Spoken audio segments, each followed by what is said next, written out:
আসসালামু আলাইকুম ভিউয়ার্স, এই যে দেখতে পাচ্ছেন এখানে কিছু বেগুন গাছ আমি লাগিয়েছি। তো এই বেগুন গাছগুলো কিন্তু হাইব্রিড জাতের। আমি 5টি গাছ 50 টাকা দিয়ে একটি নার্সারি থেকে কিনে এনে এখানে লাগাইছি। তো এই গাছগুলো লাগানোর প্রায় 1.5 মাসের মতো হলো। তো এই গাছগুলোতে কিন্তু ফলন আসতে শুরু করেছে। তো আমি আপনাদের বারবার বলি যে আপনারা 4-5টি গাছ যদি এরকম বাড়ির আঙিনায় লাগান তাহলে কিন্তু আপনাদের সারা বছর আর বেগুন কিনে খেতে হবে না। তো এই যে দেখতে পাচ্ছেন গাছের মধ্যে বেগুনগুলো, তো এই বেগুনের সাইজগুলো দেখেন কত সুন্দর দেখা যাইতেছে। বিশেষ করে এই বেগুনের কালারটা দেখেন। তো এটা কিন্তু পার্পল কিং লালতির কোম্পানির যে বীজ এটা। তো এই বেগুনটাই মূলত আমি প্রতি বছরই 4-5টি করে গাছ বাসায় লাগাই। তো মোটামুটি কিন্তু ভালো ফলন হয়।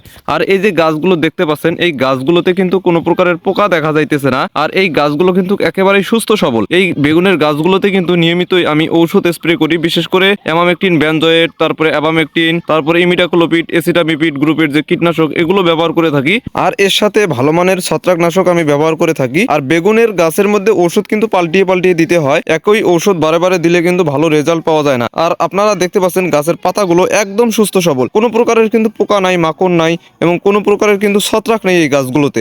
আর এই গাছগুলোতে মোটামুটি কিন্তু অনেক ভালো মানের বা ভালো সাইজের বেগুন ধরে। বিশেষ করে এই জাতটা, এই জাতের বেগুন কিন্তু অনেক ধরে। তো আপনারা কিন্তু এই গাছগুলো লাগিয়ে দেখতে পারেন। তো এই গাছগুলো যেমন মোটা তাজা হয় তেমনি কিন্তু এই গাছের বেগুনগুলো এরকম মোটা তাজাই হয়। তো যেহেতু এই বেগুন গাছগুলোতে বেগুন আসতে শুরু করেছে, এখন আমি এই গাছের যে গোড়াটা দেখতে পাচ্ছেন এই গাছের গোড়ার মাটিগুলো সুন্দরভাবে আগলা করে দেবো এবং একটু ডিএপি সার দেবো আর একটু হালকা পানি দিয়ে দেবো। কারণ এই ডিএপি সার এবং পানি যদি আমি দিয়ে দেই তাহলে গাছের মধ্যে ফুল এবং জ্বালা অনেকাংশে কিন্তু বৃদ্ধি পাবে। আর এখন যেহেতু এই জ্বালাগুলো আসতেছে, আমি কিন্তু এখন কেবডিওটপ নামে একটি ঔষধ বাজারে পাওয়া যায়, এটা আমি আমার বেগুন গাছের মধ্যে স্প্রে করে দিব। আর এটা যদি স্প্রে করে দেই তাহলে কিন্তু গাছের কালারটা একদম সবুজ থাকবে এবং বেগুনের যে কালার এটাও কিন্তু সবসময়ের জন্য ভালো থাকে। তো এই যে দেখতে পাচ্ছেন বেগুনের ফুলগুলো, তো এই ফুলগুলোর থেকেও কিন্তু বেগুন চলে আসবে। তো এই গাছগুলোর মধ্যে কিন্তু অসংখ্য ফুল দেখা যাইতেছে। তো আমার কিন্তু অনেক ভালো লাগতেছে। আর বিশেষ করে এই গাছগুলো যেহেতু আমি নিজের হাতে লাগিয়েছি আর নিজের হাতে যেহেতু এখন বেগুনগুলো আমি গাছ থেকে উঠাবো, আর এটার অনুভূতি কিন্তু অনেক ভালো এবং অনেক ভালো লাগে। তো বন্ধুরা এই যে দেখতে পাচ্ছেন একটি বেগুন, তো এই বেগুনটা কিন্তু গাছ থেকে ছেঁড়ার উপযুক্ত হয়ে গেছে।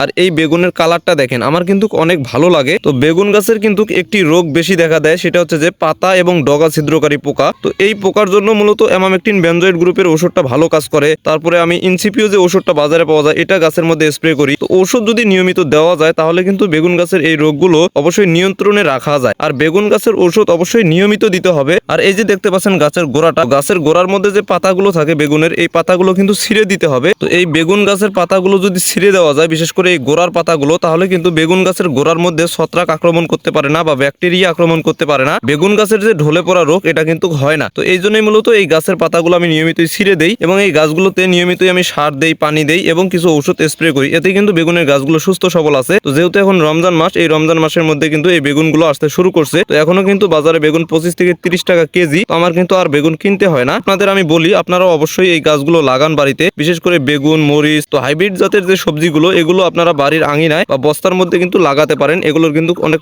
ভালো ফলন হয় যদি আপনারা টাইম টু টাইম একটু যত্ন নিতে পারেন। তো বন্ধুরা এই ছিল আজকের ভিডিও। যদি ভিডিওটি ভালো লাগে তাহলে অবশ্যই লাইক, কমেন্ট, শেয়ার করে দিবেন। আজ এই পর্যন্তই। আল্লাহ হাফেজ।